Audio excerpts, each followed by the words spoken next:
Some smoke. Doesn't get prettier than that. No, I don't remember it.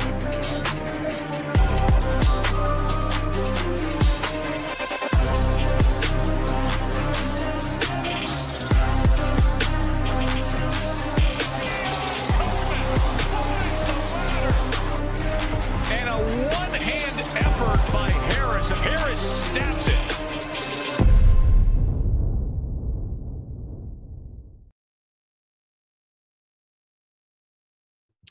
Welcome one, welcome all, and happy Friday to everyone watching. As always, we get the duo of Big T and Bruce joining me alongside this show for the Saturday college football slate. That's one thing I wanted to get ahead of.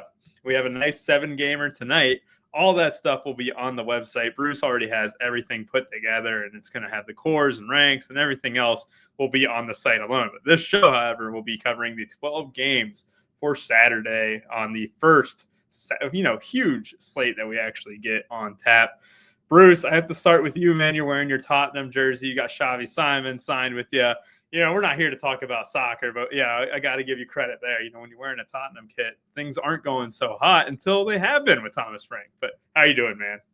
Yeah, doing well. Kind of licking my wounds after getting destroyed last night, along with everybody else. So, looking forward to bounce back. We got a big slate tonight. Getting the playbook up for that after the show, and then big slate on Saturday as well, which we're going to talk about. So it's going to be a great weekend. Yes, will be a great weekend indeed. We got Texas and Ohio State. That will be the featured game, a game that is almost just dead even on the money line and spread at this time. Happy week one from Mama Rocks, Drew A. We are back. It's nice to see you guys. Tony, Big T. You've been on an absolute, rampage with, giving out deals in the DMs, I've heard, right? You're giving out deals to all the sports that we have covered. I've heard that people, if they DM you, they're getting a special discount here at Run Pier, right? Yeah, we got, 1 day before college football really gets going. We had a slate last week. We had a slate last night. But the first actual real slate tomorrow that we're going to talk about. And then obviously NFL, we got Showdown Thursday night. We got Showdown Friday night. We got college football Saturday. We got NFL Sunday, Monday. So we're talking peak sports time and U.S. Open all week, everything else too, going into next week, holiday Monday. Never a better time to join Run Pure Sports. And like Rubio said, slide into my DMs. I was giving a promo to previous members, but also people watching the shows. Whoever wants to test us out, we got our lowest prices we've had maybe since we literally opened 5 years ago now. Cheapest prices. And on top of that, I got a promo code for your first payment to make it even cheaper. Slide into my DMs on Twitter or Discord. I've responded to every one of them. It hasn't been easy because we've got a decent amount of people reaching out. So I get back as quick as I can. I won't every time write back instantly, but I promise I'll write back and slide in. We'll get you a promo. Never a better time to join. Join today because you got college tonight. You got college tomorrow. I think college Sunday and Monday too, if I remember right. We got all weekend. We got college football. So great time to join and check it out.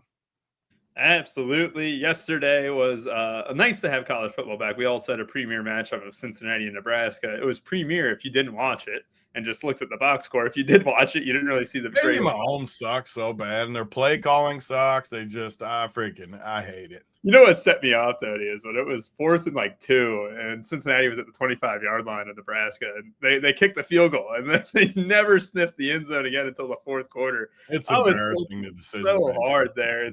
Thorsby, only Cyrus Allen was able to get open. Joe Royer was okay and stuff, but my God, he's a running back playing quarterback. I hate it when we have those type of guys on these slates because the wide receivers are just so tough to come by. And Royola, baby Mahomes. Oh man, I don't know. I had a lot of hope for him coming in, and it is a tough matchup.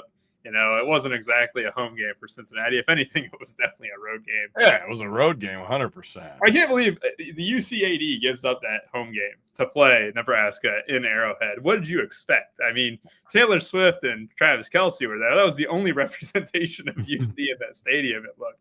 Maybe you had the band too, I guess, but that was the only representation of UC fans, and everything else. I mean, that stadium was buzzing for Nebraska. I mean, Cincinnati committed three or four false starts in the first half. It was just absolutely sickening, but we rebound here. I mean, there's a lot going on that went right yesterday. You need to get a haircut, rebound from that hairdo you got up top. You need to trim that puppy down a little bit. Did I tell you that my barber moved like an hour away? So like now it's like I'm kind of a free agent. And do I need to give you a referral? Do you need to go to someone that'll actually take a little off? No, I don't need a buzz cut. But I think there's a new place that just opened up. It's called Ace of Fades, right? Ace of Spades, Ace of Fades. I like it. I like to play on words, but we'll see how it goes. Maybe I'll get it cut this week, or hell, if I ship, I could just go with the rally hair and just never cut it until after football season. I like that idea a lot. But sounds terrible. We had a stack and relax. Went with the Big T. I played CFB last night. Went with a different construction. Tried to do combos with players from the same team. If one guy fails, the out is the other. Can't explain very well, but a very nice night overall for stack and relax. It's good to hear, man. I don't know about the description, but I like that you had a very nice night. I don't know. That's why. Yeah, that's kind of how I read it too. And Big T with the great clips promos too. Oh Lord, you're a great clips guy with 100%. You got it. Who's a great clips guy? You. I'm going to know great clips. What are you talking about? Yeah, I don't know. Now you just offended me. You finally found the way to offend me. Great clips. I assumed you'd go in for the $5 haircut. Such a value option. Making me mad. This is unbelievable. Bruce, I mean, like obviously Bruce isn't a great clips guy, but he's got a long set of hair. I mean, before the show, Bruce was saying that he's going to have hair until he dies. I mean, that was basically the whole thing. Yeah, he's got big, luxurious hair. Where do you get your haircut, Bruce? There's a barber shop right down the street. You missed the opportunity to come right in and say great clips. I was waiting for you to say it. No, there's a nice little like shopping center down the street. It has a tattoo parlor, a weed shop, and a barber shop. Right. Three things you can't live without. Exactly. Yeah. Just need an unemployment office right there. Yeah. Big T is a salon guy, 100%. He goes into the salon and just gets the buzz cut and heads out. 5 minutes in and out. What's new? We got 12 games to talk about here, though. A ton of games. It's going to take a while to kind of comb through all these. We are going to go game by game. Like I said, if you're looking for Friday slate content, Bruce will have the playbook up after the show. The ranks and cores will all go up afterwards. And Big T, what do you got to say? Well, one more thing, too. So we're doing this $100 NFL. I know this is a college show, but most people that play college are going to play NFL, too, obviously. We're doing $100 total for the whole season NFL contest, just with the print factory, I called it, but run pure contest, basically. If you watch these shows, you want to get in and show Rubio who's his daddy, show Bruce you're better than him in NFL. Get in there. We're all going to get in. It's $100. It'll be every weeknight showdown and every main slate for NFL, just like a cumulative for the whole year. Just one team, just who's the best, who does the best this NFL season. We got a bunch of interest. It can only get 200 people, though, so I'm not saying we'll for sure get 200, but I think we will with how many people like this type of format. So get in. All you got to do for that is the same as the promo. I'm really screwing myself here by doing the promo in my DMs and this contest in the DMs because it's hard to keep up with it all. Even since we said it on this show, I got 5 freaking messages in there already. It's hard to keep up with it, but slide into my DMs, send me $100 on Venmo or whatever. Venmo's the easiest. And then I'll send you the link. You're in there. It's that easy. Just pick your team each time. We'll send the standings out. And then each week we'll give like gear and other stuff too. Like maybe one week we do a single entry $100 to the winner of the week or stuff. We'll do different prizes as it goes. And then top 5 for the season we'll pay. So top 5, if there's 200 people, I mean, you're talking what, 20 grand, five ways. You're talking a pretty good 40% of that, what's that? $8,000, like $8,000 or something to the winner, but whatever it is. I'm sure my math probably wasn't. That was quick math. I got to give you credit. You were right. You like that? That was pretty quick too. I was impressed. I didn't know you had that in you.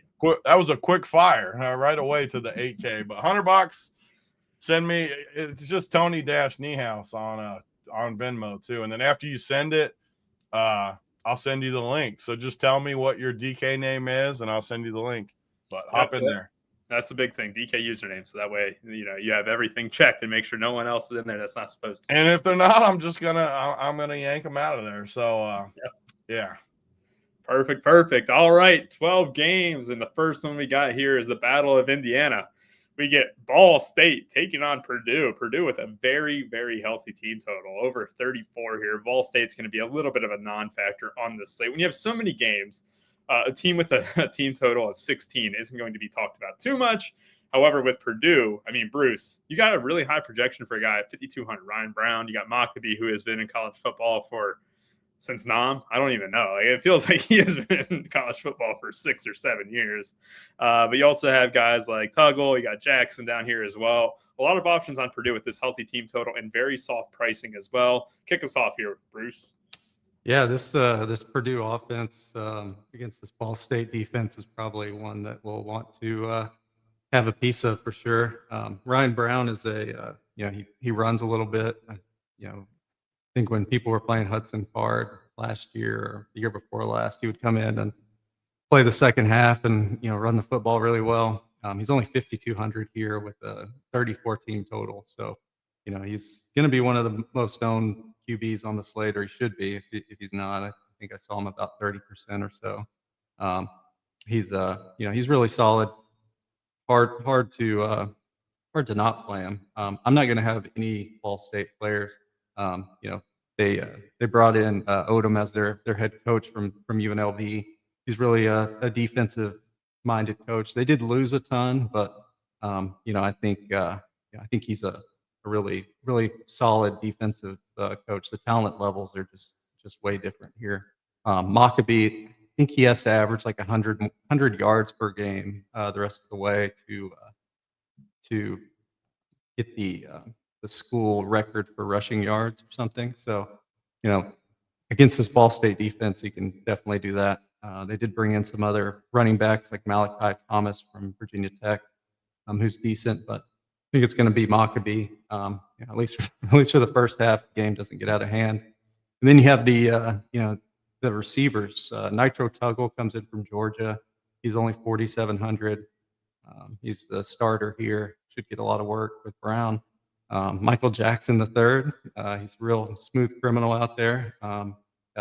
Transfers in from USC, where he, we played him on some slates too. He got injured a few times, but he's only 3K and he's the starter. Has talent, so he's definitely going to go into the 3K shitter column. We had one last night, and Teddy Hoffman went off. Quite a few guys went off in that 3K shitter. Yeah. Sean Patrick did well. You also had the UCF Burke. He had 3 catches for like 43 yards. You had your value in the 3K shitters last night. There's going to be plenty of them here. Yeah, it's always good to have. Little chart, by the way. What? I don't even know. I don't even understand. I've never noticed that. What is that? So okay, Rubio loves stuff like this. No, I don't love it, but freaking chart. I like it when we mention a guy and I look at like here's their range of projections, and SaberSim does all these sims, right? This is where they kind of fall into 16% of the time he gets around 20, 32% of the time he gets around 20, and then it kind of builds off that, but also shows you who do they correlate the most with, right? Branch, Tuggle, Jackson makes sense, right? But it's just to kind of show something dynamic other than just a straight screen there, Tony. I'm trying to give the people. I like the enhancement. I like the enhancing the program. Yeah, I'm trying. I'm trying hard out here. All right. Yeah, you're going to get quite a few of these Purdue receivers. Especially when you run your run saver. They're both good plays. At least Tuggle and Jackson, those top 2 guys, and a guy like Burhin, who's the tight end. Purdue always seems to find good tight ends. He's solid too. And then you mentioned Branch as well. There's just really good cheap plays in this game against this bad defense.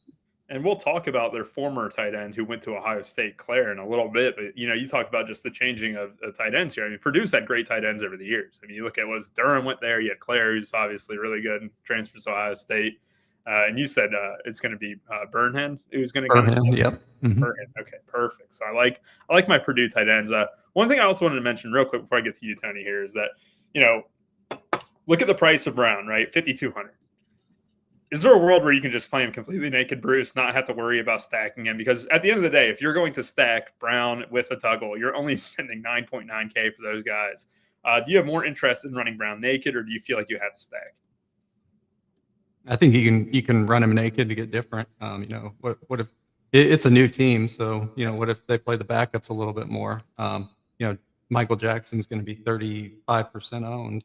So it's definitely get you different. Okay, interesting. Because last week, not to bounce too much around, but it's last week it was the Hawaii Stanford game. Ashlock ended up being optimal. You had who was the Michael Ford ended up being optimal too, but it was the other game. It was the Western Kentucky game. You had that 3K running back being optimal, but it was the very popular receiver of Henderson who I think he underwhelmed a little bit. And you also had the other Hawaii wide receiver, Senecal, underwhelm. And if you got different off one of those two guys, you had a really good chance at being very chalky, but still having a very, very good result. I think I was a 1v1 away from anyone but Senecal, basically, from having a top 3 finish last week in the main tournament. And it just shows if someone's very chalky, especially on week 1, you do not have to click their name. I mean, I think Brown and, these guys are going to be fine. And we'll have more examples like that later on. But if there are any red flags, definitely don't be afraid to kind of step away from the chalk a little bit on this slate. And one other thing, too, if you do feel like you're getting way too much of a stack in SaberSim, for those who are subscribed here to Run Pure Sports or just subscribe to SaberSim, I like to turn down the correlation bar on a huge slate like this, especially in week 1, where I don't feel the need to double stack quarterbacks like Ryan Brown and stuff. But Tony, talk to me here about Purdue. You got to have a lot of interest in Brown, right? Yeah. I mean, these are the spots that I've always been under on, I would say, just because it's super chalky. It's still a 49.5 total with a 17.5 point spread. So I'm always going to pay attention more to the spreads and totals than probably almost anyone in college, because the high totals that you get to, there's just so much more upside. And a game like this, I don't see upside as much. I see floor. Brown's definitely the cash play. Michael Jackson's definitely the cash play. I mean, you can pair up a combo for 8,200. And I think it's great cash plays. I think they're good plays. Don't get me wrong. No doubt about it. But am I just going to slam them in there in a 49.5 total and 17-point spread? Probably not. And I think, even though you look at the ownership, I think that Michael Jackson and Brown will both end up somewhere around 40. In Maccabee, though, somewhere around 30. I tend to think Maccabee is a pretty good, really good play, because you really don't want to play all 3 of them. At least I don't. In a 49 total, I'm not playing all 3 of the offense. Even if you get all the offense, you could get all of it. You still might not even be close to enough in a sport like college football. So I think I'll be lower. Maccabee would be my favorite. Tuggle's the one, just looking around the industry of projections. I always like to take note of who Bruce is higher. So 1,000,000% the leverage play for me is Tuggle. Just, he's going to be totally unowned with the ownership of these other guys. And Bruce has them for 4 or 5 points higher than the industry. I love taking note, because Bruce is the best at this, where he finds these low-owned receivers especially that just crush for him. So anytime I can get a low-owned guy in a chalky spot, so I'll take note of Tuggle, even though don't love the projection. He's projected for less, not from Bruce, but around the industry, than Jackson. And Jackson is just 40% to 1%. So week 1, you don't truly know what these teams are going to do, like Bruce said. So I like the 1% over the 40. I look to get different. The Ball State side, they got a 14 team total or something like that. Their quarterback is 5,700. You can play. Now, I'm personally not playing any Ball State guys. I'm not playing guys in college football with a 15 total.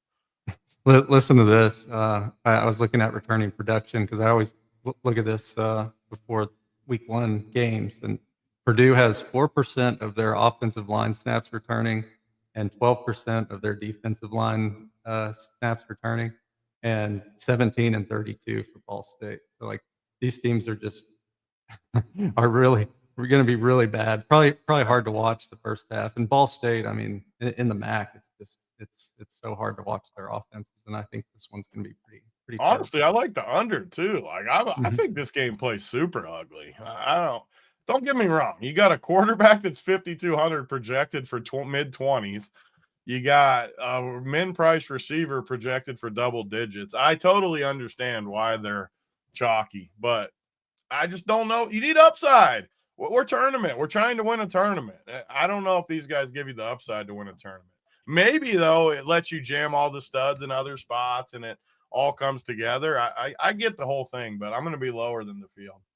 Yeah, you're going to have a ton of options. It's a 12-game slate. It's week 1, right? There's going to be a ton of misprices. We haven't even gotten to dig in, beyond this first game. And, there's going to be several guys below 4K who are going to catch your eye a little bit, especially. And we're also going to have plenty of studs that, what if 2 quarterbacks got 35 and Brown got 25? Well, Brown might not be in the winner at all, right? Like, that's just the reality of it, especially for first place when you're looking at a top-heavy tournament. You do not want to just limit yourself to just playing the chalky cash options on Purdue. I can see myself, I'm just trying to think of a tournament route and stuff where, you don't play Brown, but you play Mockbee and Jackson, right? Where you kind of get a little bit different, but I don't know if I'd want all 3 either. I think I would probably, if I need the 3K punt, I would go Jackson. I got to say the name Nitro Tuggle, it might be one of the hardest names in college sports. I mean, that is just an all-timer right there. How can you fade a guy named Nitro? And going through all these stats too that Bruce so wonderfully put together, you look at his ADOT, you got Nitro, or his ADOT is kind of on the same par as like Jaleel Farouk, and Ryan Williams and stuff, and even like Jeremiah Smith. I know that they all have different capabilities and much more talent, but the ADOT there just shows that he is capable of some big plays potentially there, and he's coming from a Georgia offense. So yeah, I like the Nitro call as well at no ownership off leverage of Michael Jackson. So I like it. All right, guys. Moving on to game 2 here. We get FAU. Is this Kitley's first year in that program? He's taken over FAU. So you'll also have Maryland there. Very, very healthy team total, right? We talked about Purdue. I mean, the big reason why we love Purdue, right, is because they're so cheap. However, if you were to immediately look at the next game, I mean, look, you have Maryland with 37.5 team total. You got Malik Washington with, a very healthy projection from you. And you also just got options overall where it's like, Nolan Ray, Jaleel Farouk, you got Octavian Smith. Like, you do have options in this Maryland offense that will not even be near the ownership of these Purdue guys like Brown and Michael Jackson. So, Bruce, tell me about this opening Maryland FAU matchup. Yeah, so the big thing we're waiting on, I guess, is Malik Washington. I think he's probably going to be named the starter here. He's a dual threat guy. I think he's like 6'2", 6'3", fast, and they're playing against an FAU team that doesn't return a lot on defense. New coach, it's the old Western Kentucky offensive coordinator who had Zappy and all those guys threw for all those yards. He brings in Belt Camp also from Western Kentucky. So yeah, this game could be nice if the Maryland defense is not playing well, and Belt Camp is hitting on all cylinders there. So I love Nolan Ray, big play guy. You mentioned him. He's he looked good. When they didn't have Hemby in the game last year. I think he's a solid back. I just always stay away from spread offensive spread running backs, and that's kind of what FAU is going to run.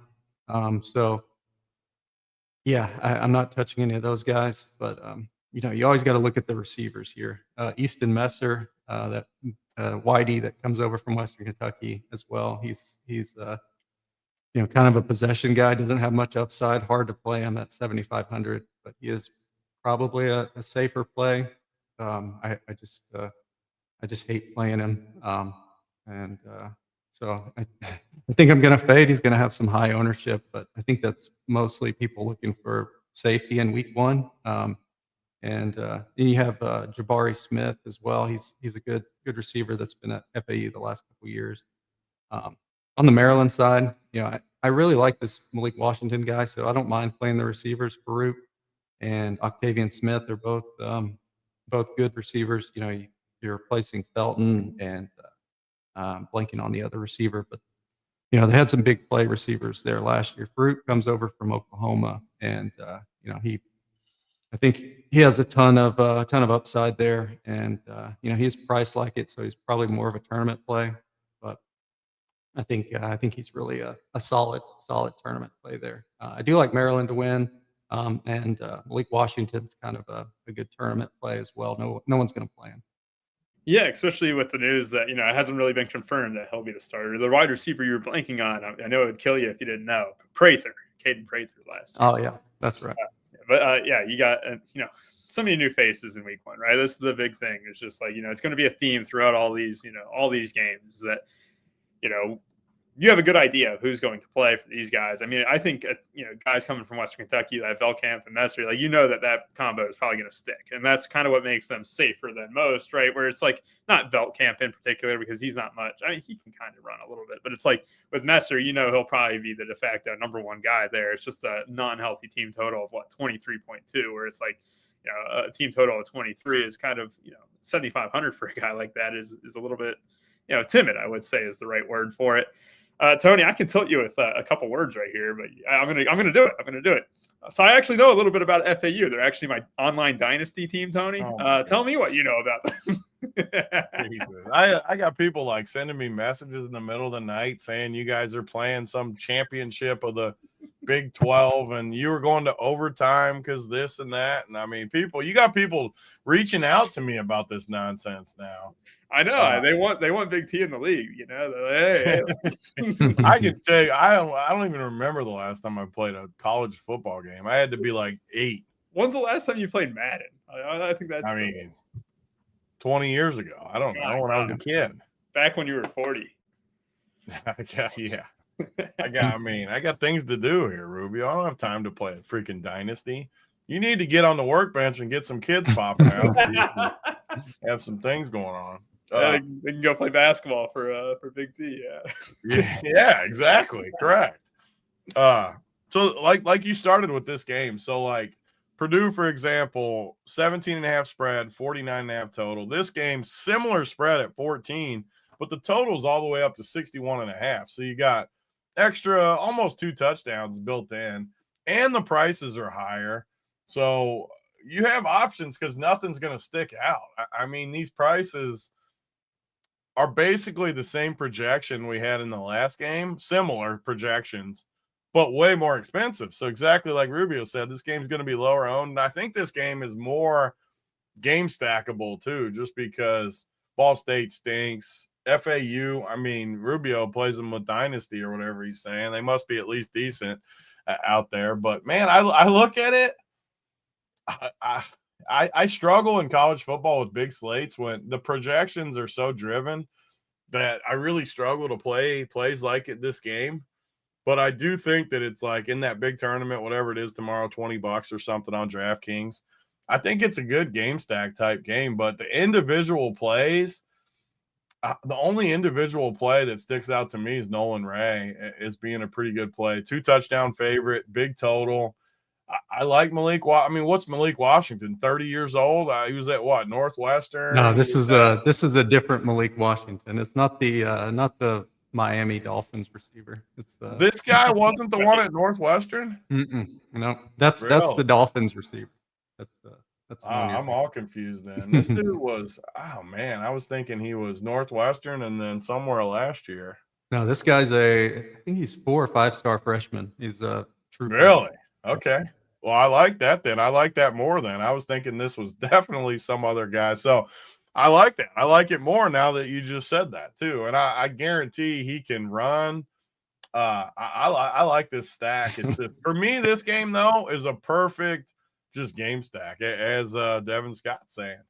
Plug it in there. I really don't know if I'll play anyone individually though besides Nolan Ray. That makes sense. A lot of sense there. I mean, I'm just looking at this, right? You know, Bruce, what you said about FAU, you know, it's going to be an air raid offense. You had Western Kentucky just throw for a whole bunch of yards. You got Kitley coming over. You got Velkamp coming over. You got Messer coming over. Like, there is a path to, you know, not only 60 points, for that's what it's implied for, but you could have a huge shootout here. And that's what makes it so tasty in, you know, the large field tournaments, especially. While these guys are not going to project, in your lineups, I should say. They're not going to, like, if you optimize or whatever, you're going to get way more Purdue over these two teams. However, the upside in this game, it just feels much higher than Purdue. And that's what you were kind of getting at, Tony, is last game, you didn't feel like Purdue is going to make you win, $50,000 up top. However, this is the type of game that I can kind of see the vision on of having $50,000 up top. Let's say Maryland, Bruce, you alluded to it. Like, what if their defense isn't really up to the snuff, and all of a sudden you got 35-35 in the fourth quarter, and you got 5 touchdowns in between each of these teams. It seems like a very, very interesting game stack, and it's not going to carry a whole lot of ownership. I mean, Nolan Ray and Messer were the only two guys who are projecting for above 20%. Without looking at the rest of the slate, I do know, like, the one thing I did want to mention is just like, why is Messer very popular? It's like Jeremiah Smith is going to be like $9,000. You have like Arch Manning, who's like $9,000 as well. It's like, having a guy who's 7,500 is going to be a wide receiver one in air raid offense, I guess makes a lot of sense of why he's kind of seeing north of 20% ownership here. So, yeah, it's interesting. I think I'm going to bookmark that game for game stacks. And like you said, Tony, outside of Nolan Ray, you don't have to play anyone. I think Messer would be like the only other guy, which explains like they're both going to be kind of higher owned. But playing him naked without Velkamp could definitely be a move here, especially if you have the cheap options of like Michael Jackson, where you're able to spend up at wide receiver. All right, my favorite game, Northwestern taking on Tulane. This game is tough. So Jake Retzlaff, it's the BYU situation, right? This is the whole transfer out there, and Retzlaff is 5,500. No one projects great in this game. Reese Turner is projected to be the highest owned piece overall in this game. A very underwhelming total, 46.5. I mean, Bruce, is there much to talk about here? Man, not a ton. You do have the couple of receivers here that are interesting. Griffin Wild comes over from South Dakota State, where he was really good. He's averaging about 7 targets per game. Should be their wide receiver one, and he's only 5,200. So definitely have to keep him in consideration. But yeah, other than that, you have Maurice Turner, who's taken over from Mekhi Hughes there at Tulane. He was former at Louisville, and he was really, really good there. Had some big plays, a couple games last season. So definitely have some interest there. And then there's Cam Porter, the Northwestern running back. They had some issues blocking last year, but he always ran really hard and is a good receiver out of the backfield. So other than that, you have Preston Stone, quarterback there. So that definitely puts the receivers in play. That's why I kind of like Wild there. I think they could probably have a good connection, and he's cheap. But yeah, the total sucks. Just kind of staying away from it and moving on. There's better games tomorrow. Yeah, I feel like it kind of isn't exactly the most alarming case for like Maryland guys, but it's like having a veteran quarterback. I know he's a transfer and stuff coming from SMU and everything, but like Preston Stone, having a veteran guy come in, I think helps out the offense a lot more. Helps out these wide receivers. At least he can throw the rock a little bit. They are dogs, though, by a considerable margin. I wouldn't have guessed Tulane being almost a touchdown favorite. These are two good schools. But I don't know. I'm not much of a huge guy, a Retzlaff guy. Tony, what are you doing? I like the Griffin Wild call from Bruce. Are you on the same boat? You're starting to don't do what Mango did to me last year, where you start giving wrong numbers. Though they're only favored by 4.5. You can't be quoting bad number. 4.5 isn't almost a touchdown. Well, hold on. You got to keep it tight when you're hosting here. Look at that. Northwest. I look at the team. What does that have to do with SaberSim? You should probably bet Tulane then if it's an extra 2 points right there. But no, I'll look at the spreads for real. 4.5. It's 4.5, 46.5. I mean, you got another super low total. Retzlaff's terrible. You guys is the BYU guy, right? I got to double check all my names because the names stick in my head. But man, he stinks. Preston Stone stinks. But Preston Stone, I mean, you throw prices out. I mean, 4,900 is pretty cheap. But I'm not going to play a quarterback like Preston Stone in a 46.5 total. Just not doing it. So I'll save time on this game. I can't see myself being in on this. I would also like to correct Big T that Northwestern is a 5.5 point dog on DraftKings Sportsbooks. Thank you. And that is nearly a touchdown favorite, 6 points. So I would No, like that. first of all, 5.5 is not almost a touchdown either. What do you I mean wasn't that's not all? looking. It's a touchdown's already 6 points. And then now you're calling out numbers, proving that I wasn't looking at our partner DraftKings odds. I mean, you're setting me up here. I was looking at a different venue, and Well, you got did me in it. let people know that there's a 4.5 number out there, which value. I'll say it. That's great value.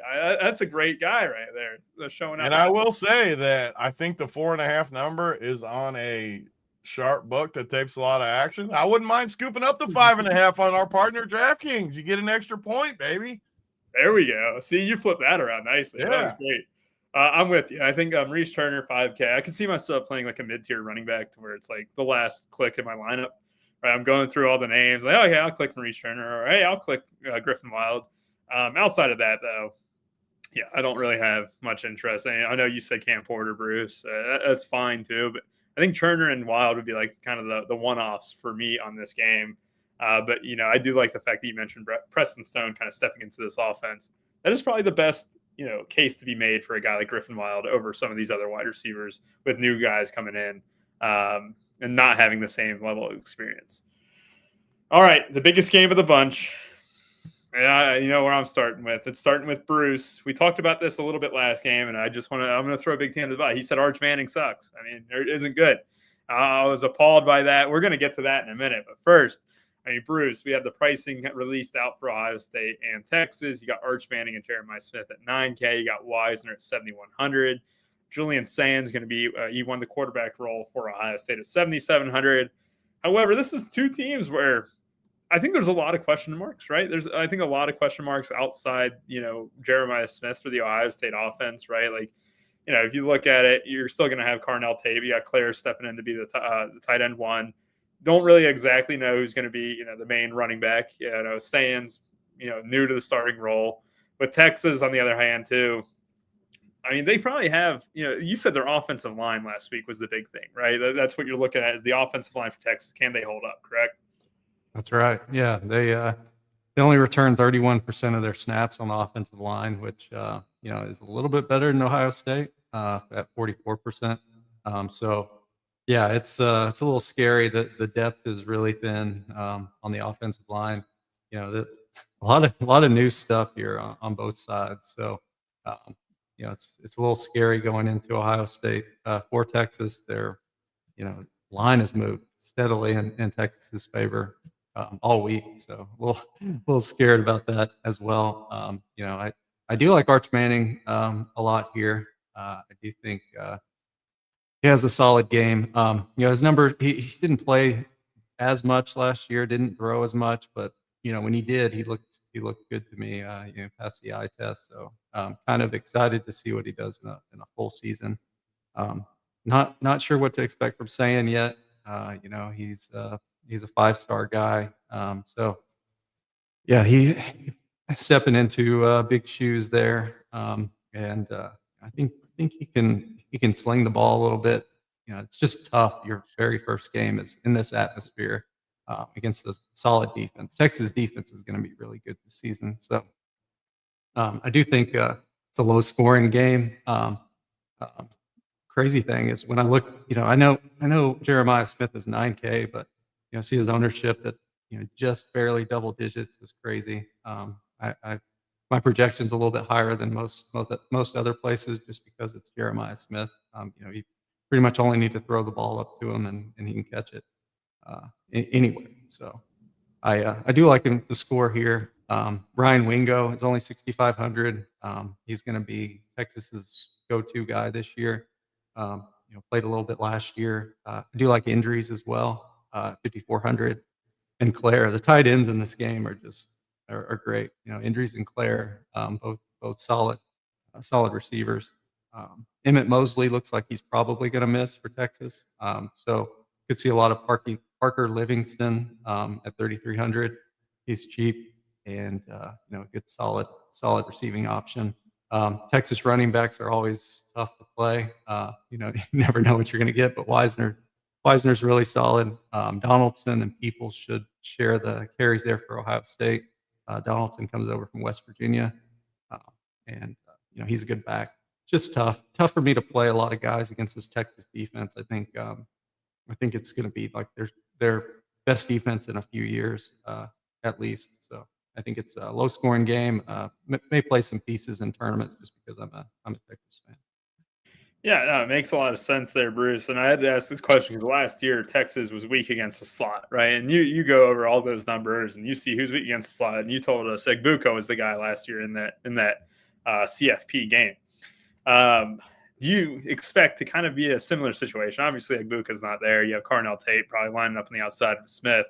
And is Smith just going to be like rotating everywhere? Is he going to have a much better game than that CFP matchup? Because he was held to one catch in that game, right? Is that why the ownership is also pushed down? It's just because we saw him against Texas.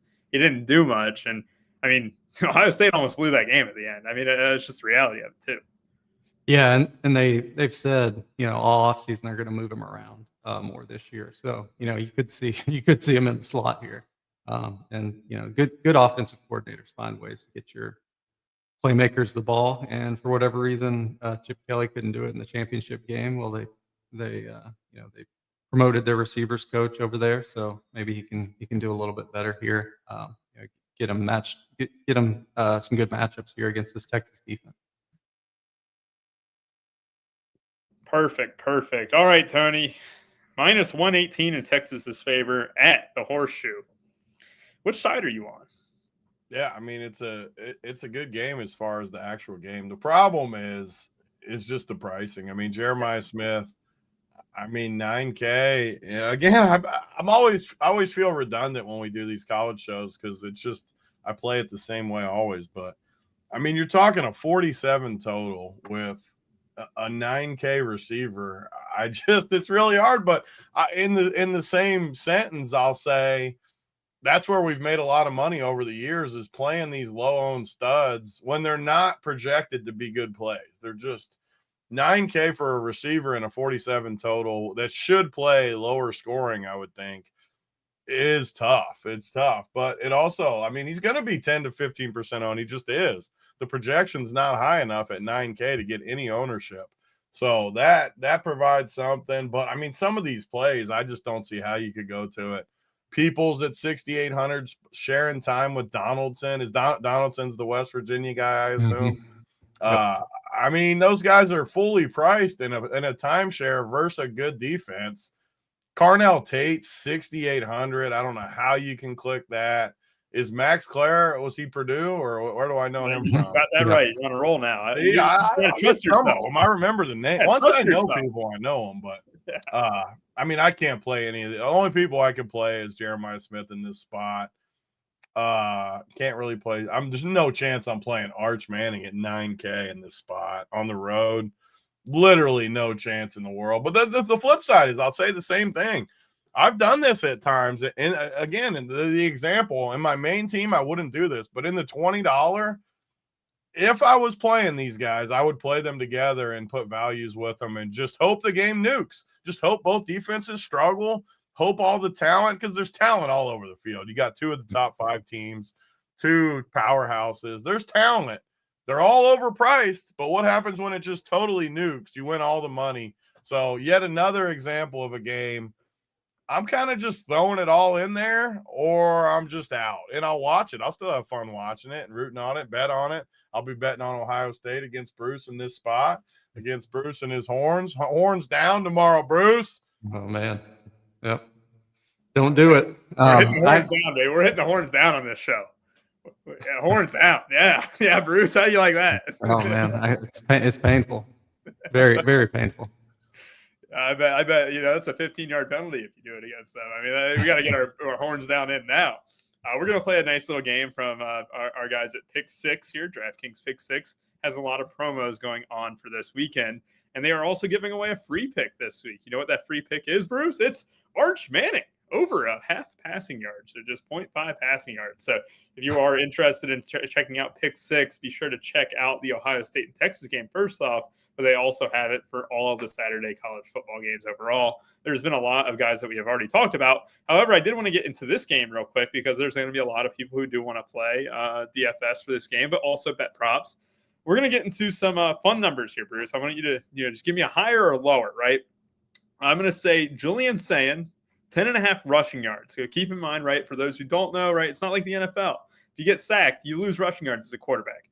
Now, Bruce, are you going higher or lower than 10.5 rushing yards for Julian Sand? I'm going under. I think he ends up with negative rushing yards.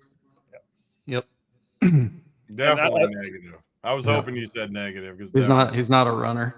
Yeah, he's gonna get sacked too. I thought we would like that one. I think that's the first premier pick is that we're going to do Julian Sand under 10.5. You better get things going better because people were making fun of us online on Twitter. They were saying we went 0 for 6 or whatever we did. We got made fun of. We got a rebound. I got bad news on that front too. I think I shouldn't even say this on the show. That's how bad it's been. But I think I'm 1 for 18 in my last 18 picks. Good thing is it's got to get better. 1 in 17. I'm 1 in 17. I went 0 for in preseason twice, and I went 0 for in college football. It was a rough weekend last year. That's the best thing about us, though. I mean, what we don't sugarcoat it. I mean, if we have a bad week, we own it, man. It happens. You know what it means, though? It means that we are due, right? Mm-hmm. That's the number one thing. We are so due, baby. This is not an official pick, but 42.5 receiving yards for Max Clare. That seems pretty high for a tight end. I don't know. Bruce, can I get that? 42.5 is a lot. Injuries is 37.5 too. I mean, my God, I don't know what to do with those numbers. Man, that's pretty high. I have looking at my projections, I have both around 40, so it's pretty close. Yeah.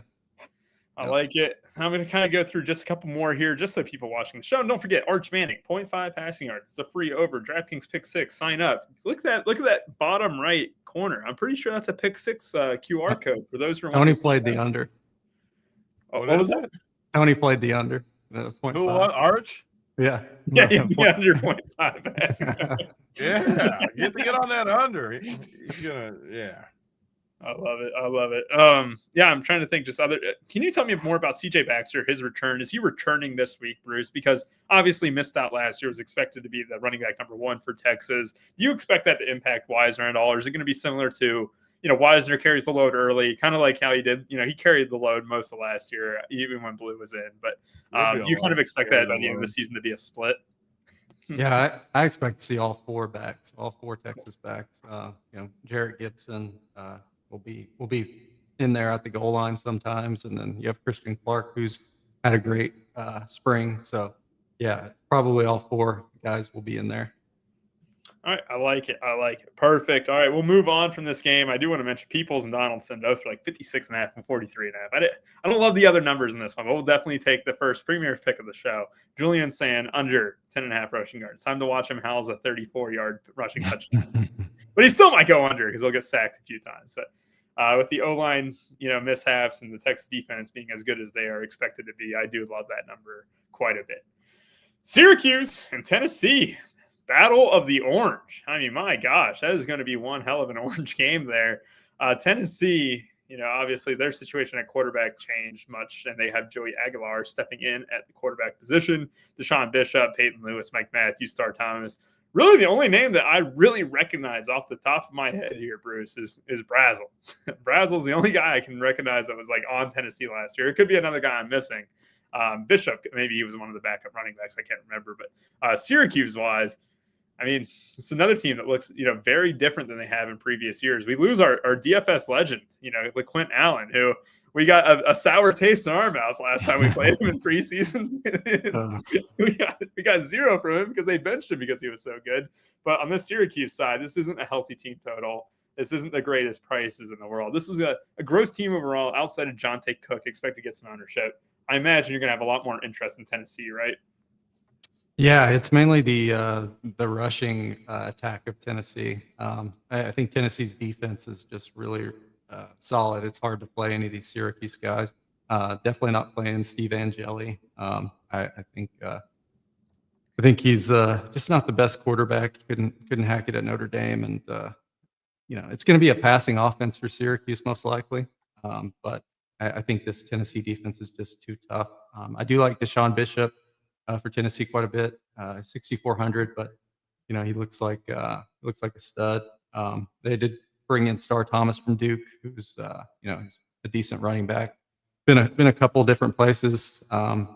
And then, if you want to play one of the receivers, because that's what they've been doing lately is, trying to run the football very well, spread the field, and then hit these guys over the top. It did not work very well with Nico last year.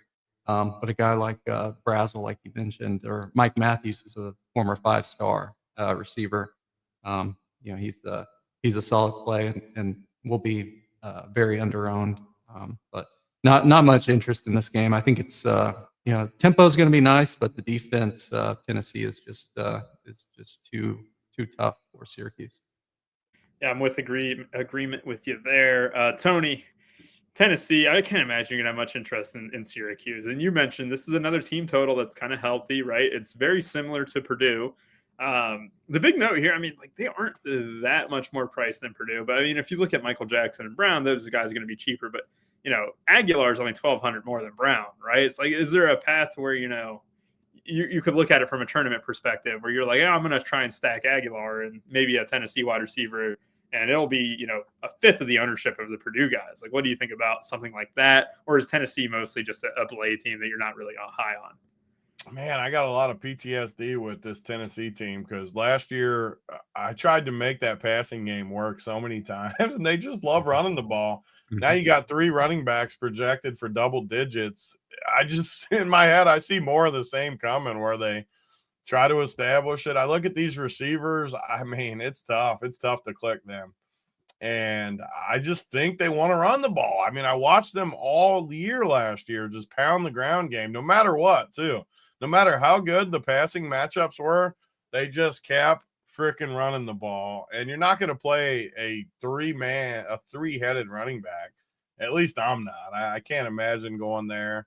Syracuse, they were awesome last year as far as fantasy. Those receivers were really good. It looks like it's all new people, which a lot of these teams are going to be that way with how many transfer now. But still, I don't see a ton here. I know I haven't given a ton that I love yet, but that's kind of how college works. Find some spots, attack the good plays, and maybe game stack here and there. And this game to me is just not that much. I think Tennessee just disposes of them too. Nice, easy victory.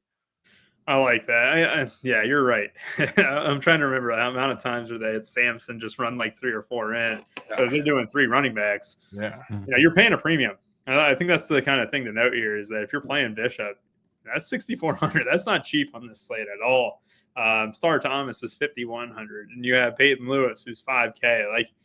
It's tough. And, you look at their props on pick 6. They just aren't really impressive. Bishop's 67.5. He's kind of like even money for a touchdown, basically. It gets like minus 250, it looks. But this isn't like the most appealing game to stack up. The more it looks, it's just, you could stay away from Tennessee and be okay. And if you miss the 3-touchdown game, you miss it. Who knows?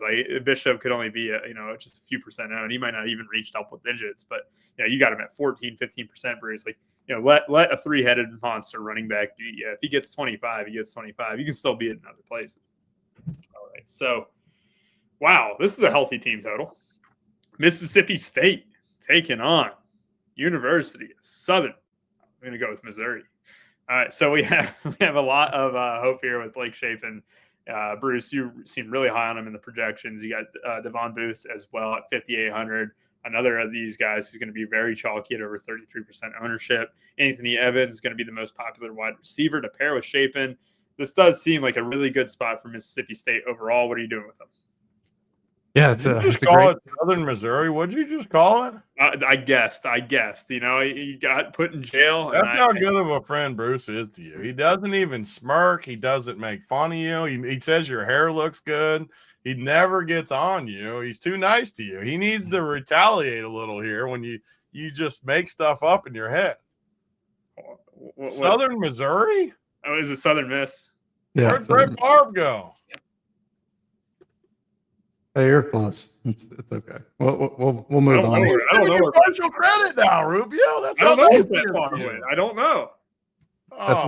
He went to Southern Miss. Was that back in the 80s? That's my bad. Yeah. My bad. Yeah, it's a solid game. Bruce is too nice. I'm holding you accountable to steer this ship.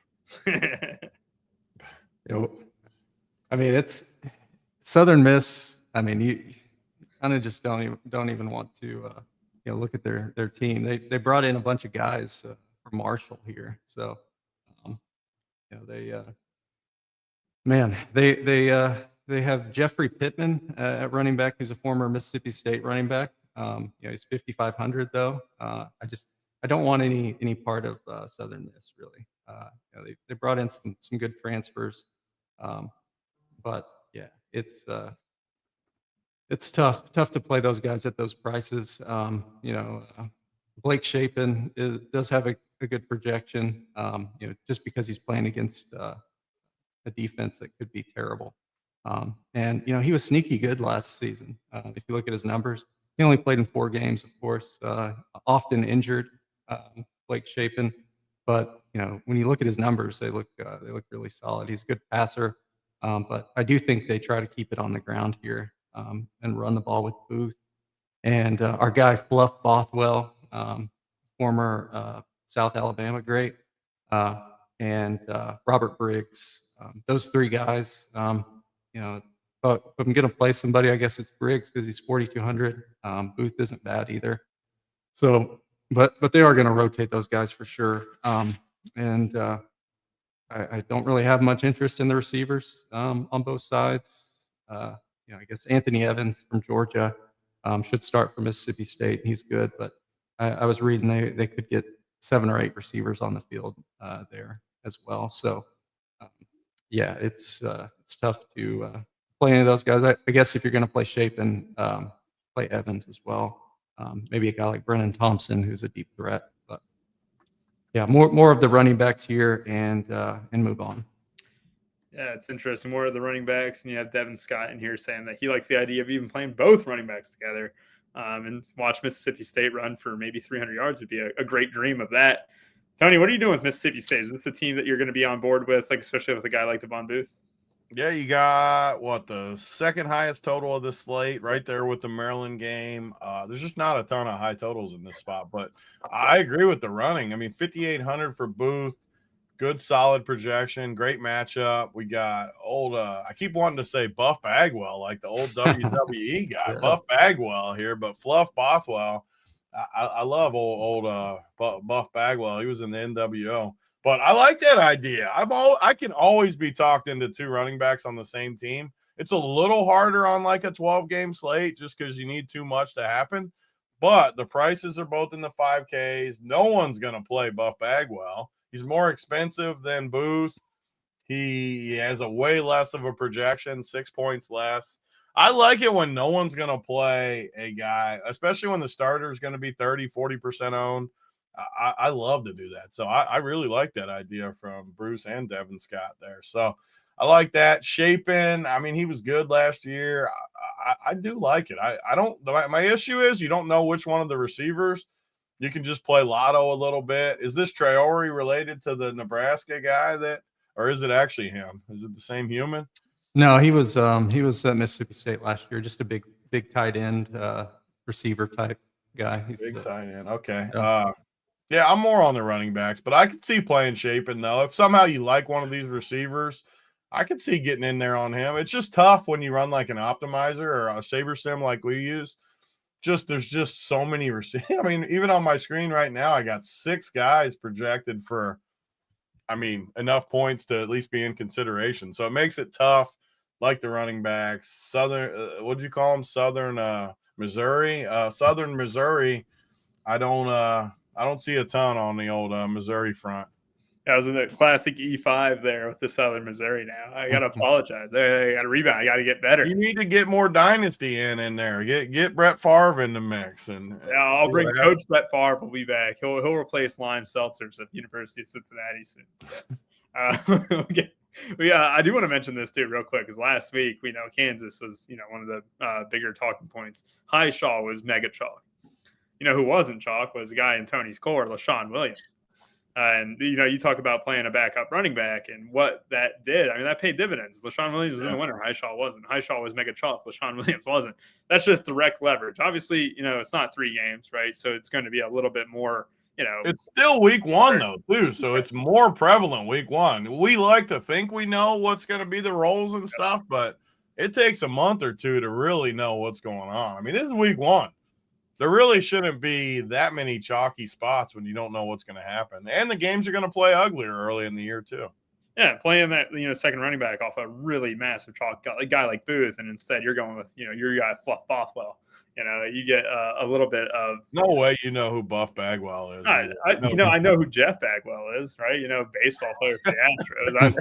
I knew he Buff Bagwell. I was like, man, he's in a different domain than I am. But I rock with Jeff Bagwell a little bit, but not Buff. I mean, that's terrible. All right. So anyway, this is actually one of my favorite games to talk about here is Toledo and Kentucky. So Kentucky comes in with a 25-year-old quarterback. This game's one of your favorite games? Yeah, because I know a little bit about Kentucky. I can actually lead Bruce in with some really nice stuff. They don't even have anyone projected for double digits. How are you going to lead them in?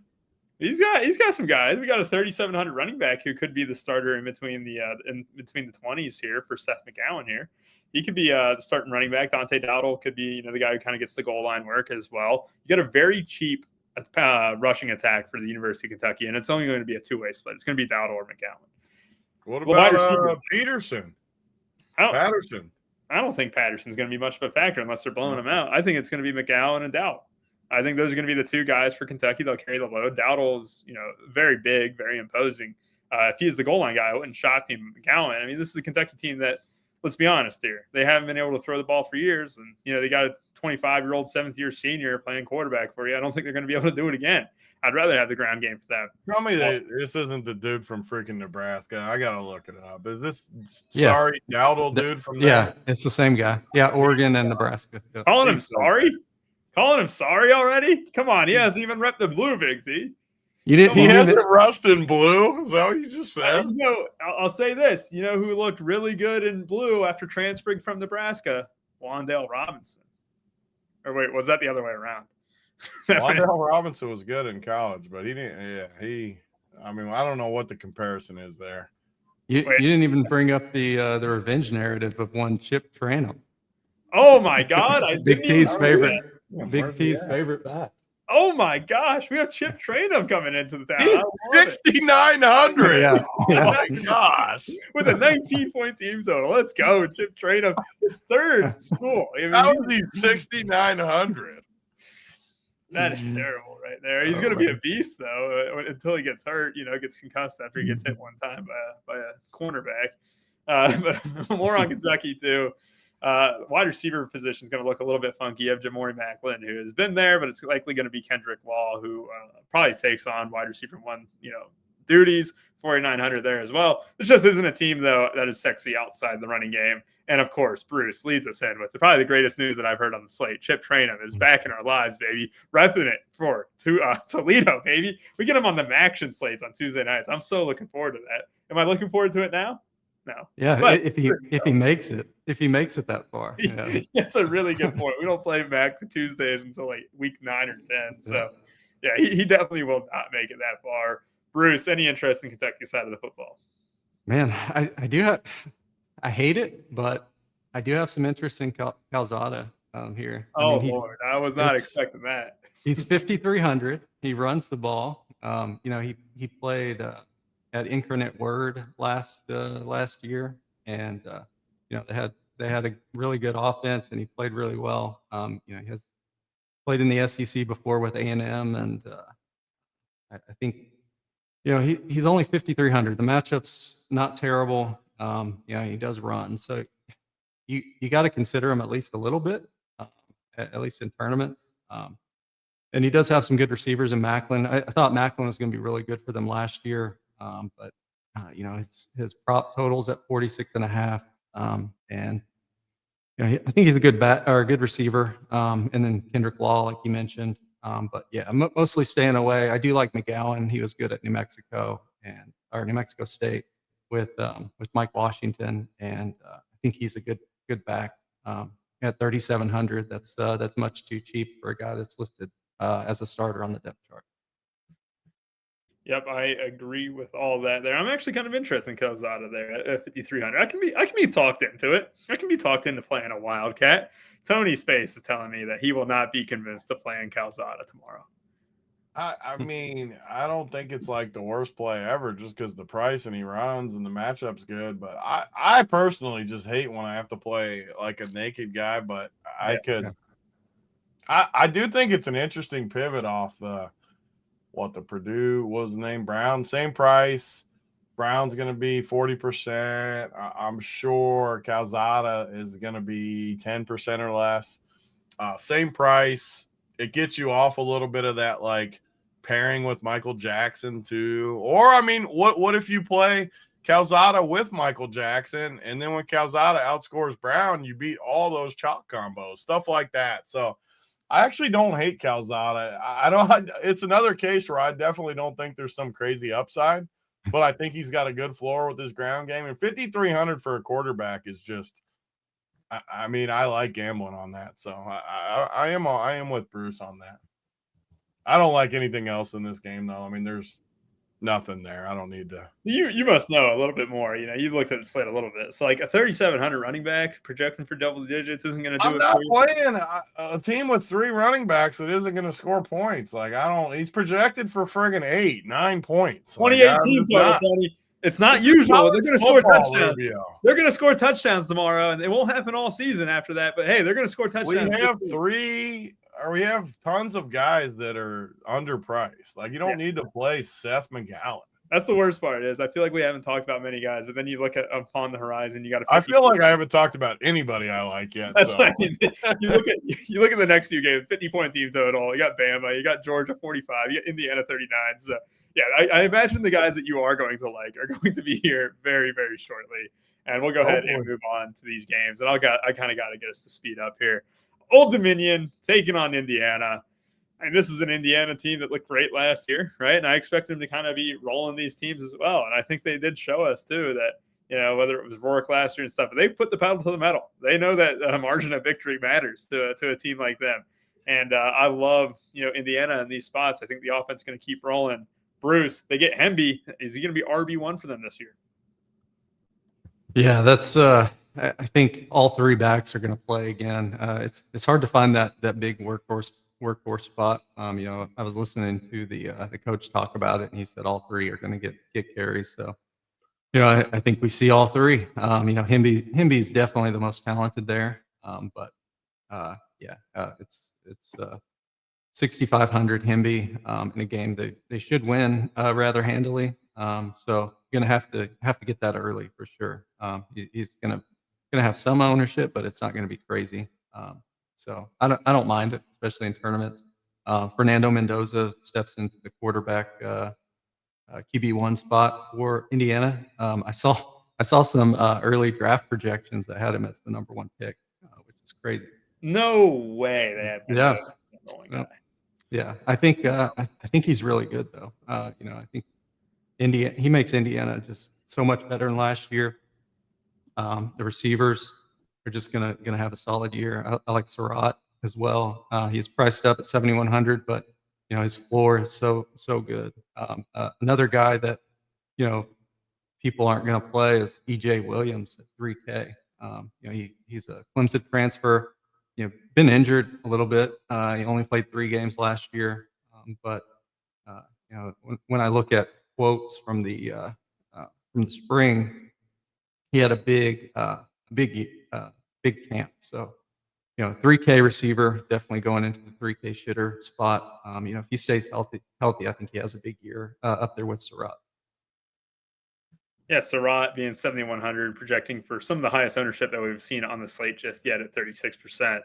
I'm shocked by that Mendoza thing, but I guess maybe I just caught him on some bad games last year. I mean, those were some tough matchups. NC State, I remember watching the Pitt one live. When you lose to Pitt, I thought Pitt was terrible last year, but they ended up being better than I thought. But I remember UC blew a big lead against Pitt too, and it's just like if you lost to Pitt, I just kind of zoned you out of my mind. But playing for Indiana will definitely help.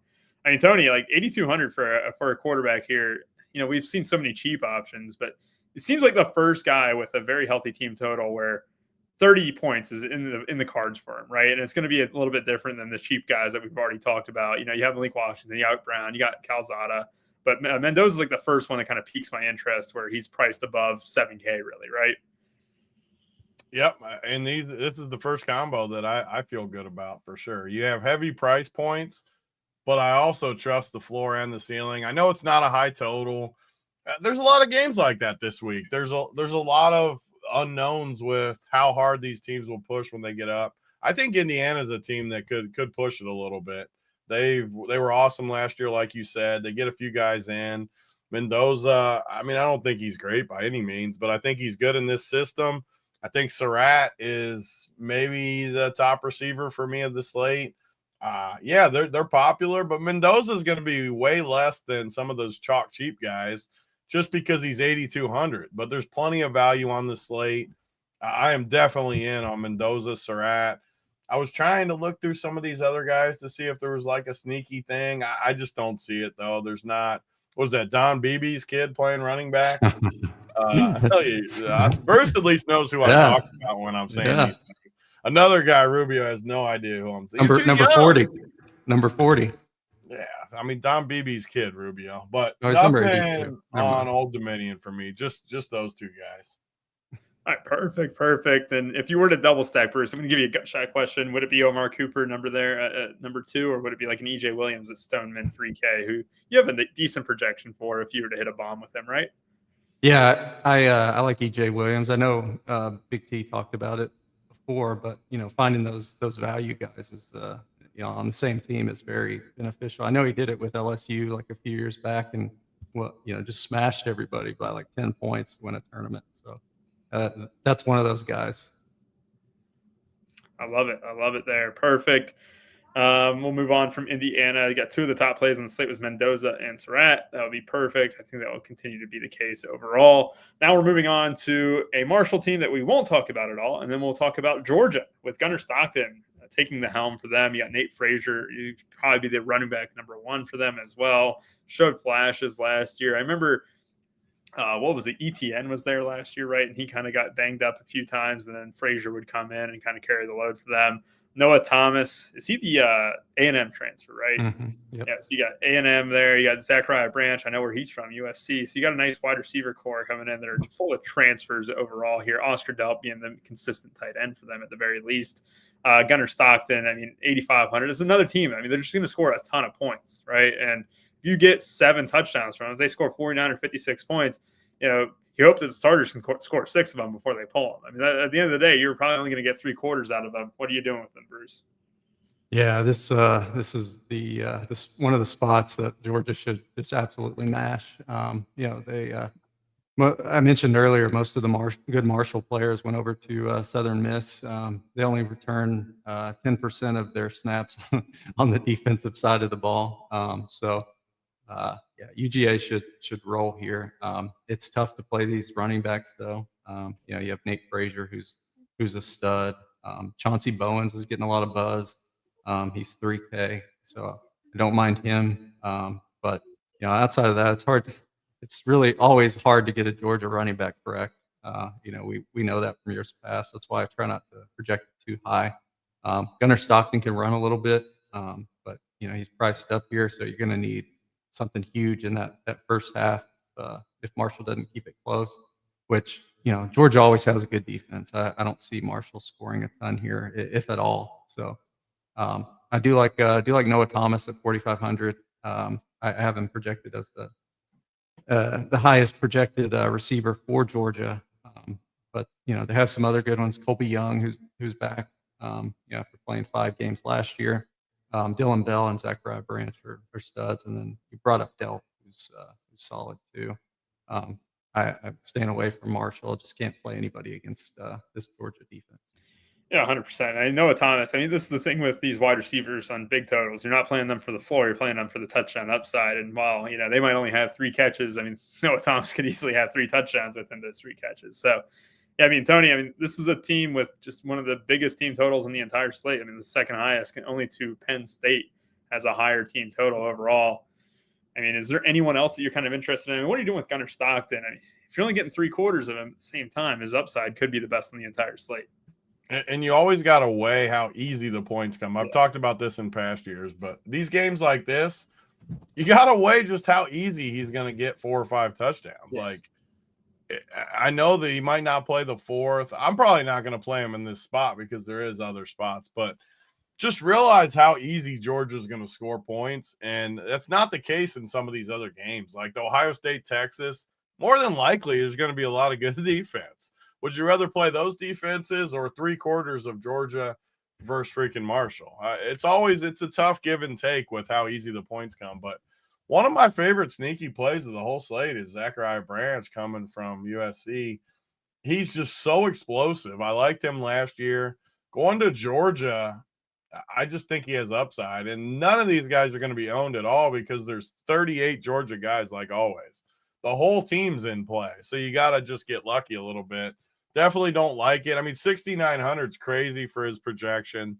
Everything's about it's crazy, but it's just pure eyeball test that I think in this offense, he could easily just house two monsters. Like I'm disagreeing with the chart here on SaberSim because I think he could score like 8 or I think he could score like 38 and win the slate. I think he could house two from like 75. All of a sudden you're way up there, but totally a tournament play, 100% a tournament play.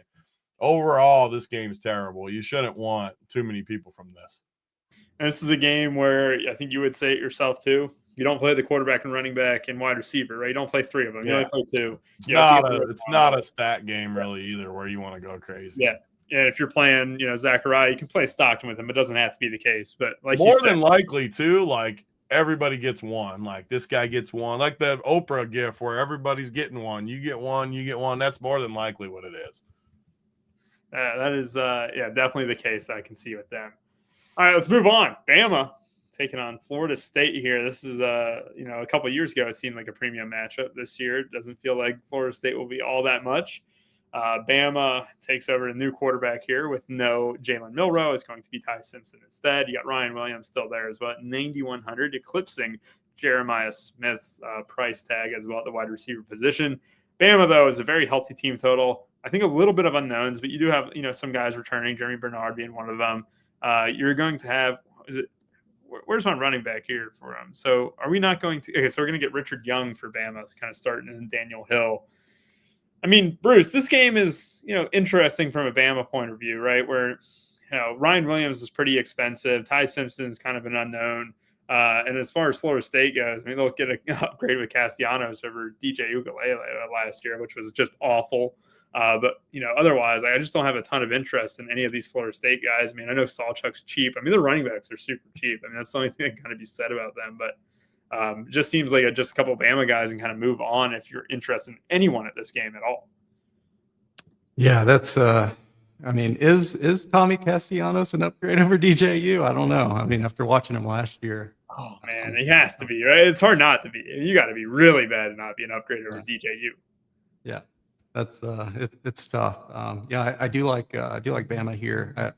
I bet their win total over. They return a whole bunch on both sides of the ball. Ty Simpson's 8K he's definitely a tough play there. I think if you do play him, you're playing his receivers with him. He has some of the best receivers in college football. It's a great group with Ryan Williams. Bernard, both those guys return, big play guys. Isaiah Horton comes over from Miami, and Rico Scott supposedly had a good camp. So he's only 3,600. Played 4 games last year, and didn't do a whole lot. But when you have those cheap guys, you can stack up. You always have a chance. Running back situation. I think they kind of rotate a few guys in there with Dick Young and Daniel Hill, and maybe a few other guys. FSU brought in our guy Sawchuk, but they're also probably going to rotate as well. And I respect this Bama defense quite a bit. I think they play a good solid game. I don't mind Deuce Robinson at 5,200. A transfer from USC. His dad went to school at FSU as well. Just transferred over there. I think he's a good play as well. But outside of that, I'm just interested in the Bama offense. Yeah, 100%. Tony, I feel like you're going to be the same way, right? Not a whole lot of Florida State, but a little bit of Bama. Definitely no Florida State. I mean, this game seems easy too, honestly. Like 2 touchdown favorite, 48 total. I am 100% betting Bama in this spot and taking my chances. Maybe Florida State gets better this year. They were so bad. I agree with Bruce. Like Castellanos, I guess I would take him over DJU just because I know DJU is the worst ever. It's just you're almost free rolling because he can't be worse. So, like, whatever, though. He's not going to be that good in this spot. Ryan Williams is a super similar play to me, like you said with Jeremiah. Same thing. I actually like Ryan Williams more, though, just because I think Florida State's going to stink. And they're very similar, though. They're both 9K. They're both overpriced, but they're both all the talent in the world. 2 best receivers, 2 young guys, 2 just absolute studs. So I actually think the best play, though, is Jeremy Bernard, 6,200. He was like 4K all last year, but obviously he was at Washington for their good year, Bama last year.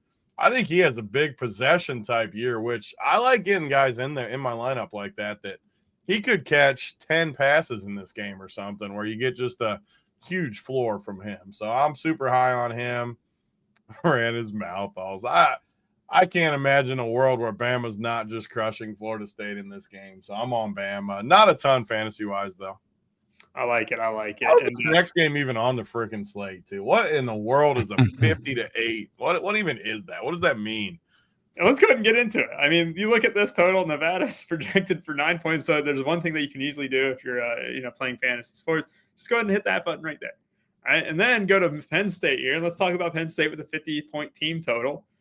You're probably only going to get 2.5, 3/4 maybe out of them, but you do just get some immense talent. You got you got Drew Aller, you got Singleton, you got Katron Allen.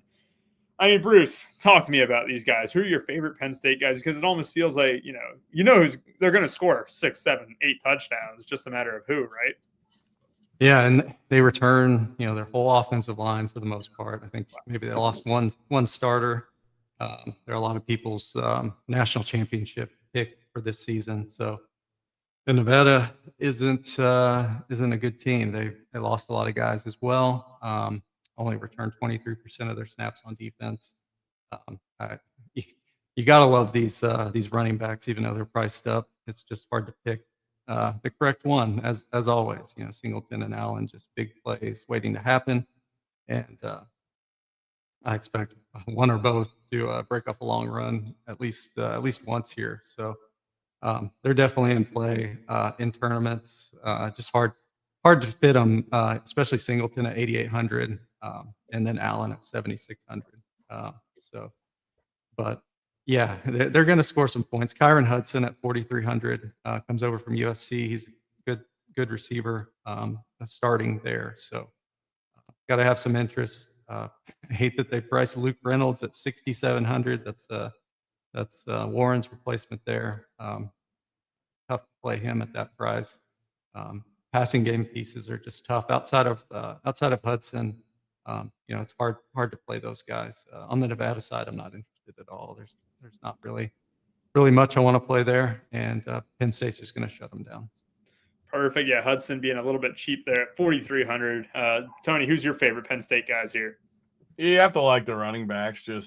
It's again the same thing I said about the Georgia game. You just it's going to be super easy points. They're both going to score a touchdown, maybe 2, probably 2. But how long do they stay in the game, and how much upside do they have, and how much do you care about their floors? Because they have huge floors, obviously, in this spot. They're just going to run crazy behind that line. You have to like them. Do you play both of them? Do you pick? I mean, it's all a give or take, but they're great plays. I love this Pena dude, too, last year from the Qs. The Qs had those 3 receivers last year that were awesome. Pena was one of them. 6K, I actually like him the best of the receivers. He's projected 5% owned. I like the upside from that. Again, they got a lot of guys we don't really know. I mean, by 3-4 games in, a guy like Pena, I think, could separate a little bit. I think he's, at least to me personally, I think he's way better than Hudson. I know the price says that too, 6K and 4,300. So I like Pena as a sneaky guy. I doubt I play Drew Aller just in this spot. And I saw something that he's projected to be the number 1 pick or something. Is that I didn't even think this dude could throw. There, yeah. He can't throw, right? What am I missing? I didn't the last time I've been that shocked was when people told me the Kentucky kid was going Will number Levis. one. Yeah. Now he's like he's never going to be in. I just can't believe he's projected to be the number one pick. And last year, I think Penn State's supposed to be good. My boy PSU out there is probably gonna see it. They lost their two best guys though, and both those dudes were monsters. So I get they got everyone coming back. You're not winning a title this year though, PSU. You don't got the horses and Drew Aller. So I on this show alone, I've made fun of Peyton Manning's nephew or whatever he is, and now the projected number one pick. And the guy I actually like, Bruce hates. We're not going to talk about that now, though, because I don't want to get sidetracked. But, give me the running backs here. The running backs, I like that a lot. We'll go ahead and move on to the last game of the slate. It's Temple and UMass. I remember before the show, Bruce said, there isn't really much to talk about with this game, but you do have a couple of cheap quarterbacks, maybe like a Rocco Griffin overall, but a lot of unknowns. And that's the thing that you can kind of focus on with this game. You don't really have a ton of news sources telling you who's really going to be the de facto number one guy and everything. That's kind of makes this game more of a guessing game. Bruce, what are you doing with it? Yeah, there's a couple of decent plays here. We brought up cheap quarterbacks, and I think Brandon Rose isn't a terrible play. He's a runner from transferred in from Utah. We played him last year on a slate against BYU, and he played very well. 7 rushes for 55 yards. That was against a top 10 team. So, that's against a Temple team that doesn't return a whole bunch on defense. 37% of their snaps, and he's only 5K. I don't mind that at all. And the running backs in this game are solid. Rocco Griffin comes in from UTSA. He was a good back there. And Jay Ducker comes from Sam Houston State. He's been, I swear he's been with like 4 teams. He's definitely been around for sure. Outside of that, though, I don't have much interest in this one. I think it's a pretty terrible offensive game, but always interested in the running quarterback like Brandon Rose. Brandon Rose being a running quarterback there. I can actually very much entertain myself with the running quarterback in the 5K range whenever I want, especially when you can just play them naked. That's the big thing about it. Tony, what are you doing with this game here, Temple, UMass? Yeah, the running quarterback. I throw him in that similar bucket to the Kentucky guy. Yeah, nothing here, though. I mean, this game, it's just my point, like where you can play these Penn State guys, these Georgia guys. I don't usually love that path, but this week where it's week 1, so I think games play uglier than people think. Everyone's excited for football to be back, but there's going to be uglier football than you think. I like getting the easy points. I could see this game being another one that's just played super ugly. 48 total. I don't love it. So what was it? Akron, Wyoming yesterday that had 10 points, 10-0, right? That was just nasty. I mean, there's going to be ugly games. Don't get me wrong. All of them. Well, at least 1 or 2 is going to shoot stuff, but for the most part, I think it plays way uglier than people think. 100%. You guys always say unders early in the season are usually the move, and that's probably going to be more of the case again yet this year. Defense is always ahead of offense early in the year, I think. Yes, 100%. We'll have a pick 6 up posted after the show. It'll be up on the account. Probably, we might do it Saturday morning as well. For Bruce and for Tony and I, we appreciate y'all for watching. Hit that like and subscribe button as well. Yeah, one more thing, too. Yes. Because we were doing this on one of the other shows. I like to do it on the weekly one. But after this is over, in the comments, if you put the leading scorer of this is what we did on the NFL one, so we can change it week by week. In the comments, not right now, in the YouTube comment. What's it called, Rubio? Like the comments of Not the live show, but the comments after the show. After the show ends. Yeah. Refresh the page and you'll have an opportunity to comment below. And what do you want them to do, Tony? The top scorer? Just the lead. Keep it simple week 1. Just the leading scorer. So whoever says it first, though, is the tiebreaker. So if you put the name in, someone's after you. Whoever writes it first, the most fantasy points, just DraftKings points. Anybody. Pick a quarterback, running back, whatever you freaking want. We'll get some gear out too. Just a freebie for commenting. Perfect. Main slate only for those who are trying to game the system and stealing a night game at low ownership. I would respect it, but main slate only from us. For Bruce, for Tony, and I, we appreciate y'all for watching. Have a great rest of y'all's day and have a good one.